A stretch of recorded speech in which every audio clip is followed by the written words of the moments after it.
Argentina versus চিলির match, বিশ্বকাপ বাছাই পর্ব ম্যাচ। এই ম্যাচে আমার দুইটা ভিউতে কথা বলবো। এক নাম্বার হচ্ছে লিওনেল মেসি এবং ডিমারিকে ছাড়া আর্জেন্টিনার জয়, এবং হচ্ছে চিলির যে শক্তিমত্তা নিয়ে সেটা নিয়ে কথা বলবো। প্রথমে আসেন, লিওনেল মেসি এই ম্যাচে ছিল না, ডিমারিয়া তো অবসরে চলে গেছে ভাইয়া।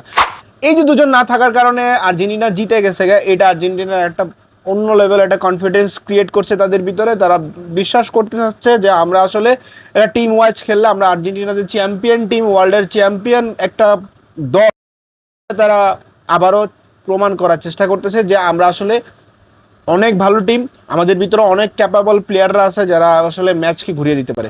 অন্যদিকে যদি পয়েন্ট অফ ভিউ আমি আরেকটা চেঞ্জ করি, আপনার হচ্ছে চিলির স্ট্রেংথ নিয়ে, বা ওয়ার্ল্ডের সবচেয়ে বাজে ফরম্যাট যদি লাতিন আমেরিকার যদি চিন্তা করেন, সেখানে চিলি কিন্তু সবার নিচে থাকবে ভাইয়া। এই টিমের সাথে লিওনেল মেসিকে ছাড়া আপনারা যেভাবে ম্যাচ জিতছেন সেটাও যেরকম প্রশংসনীয়, আবার আপনাদের কিন্তু ভয়ের কারণ হতে পারে যে চিলির সাথে জিতে আপনার কনফিডেন্স লেভেলটা কতটুকু উপরে নেবেন, এটা নিয়ে বড়াই করার মতো কিছু নাই যে চিলি একবারে হারায় দেওয়া শক্তিশালী টিম। কিন্তু চিলি এখন বর্তমানে লাতিন আমেরিকার অনেক টপ কি নিচের দল, যারা পারফরমেন্সের দিক দিয়ে সর্বনিম্ন দিকে রয়েছে আমি মনে করি। সো এই টিমের সাথে আর্জেন্টিনা জিতছে, এটা হলো কথা।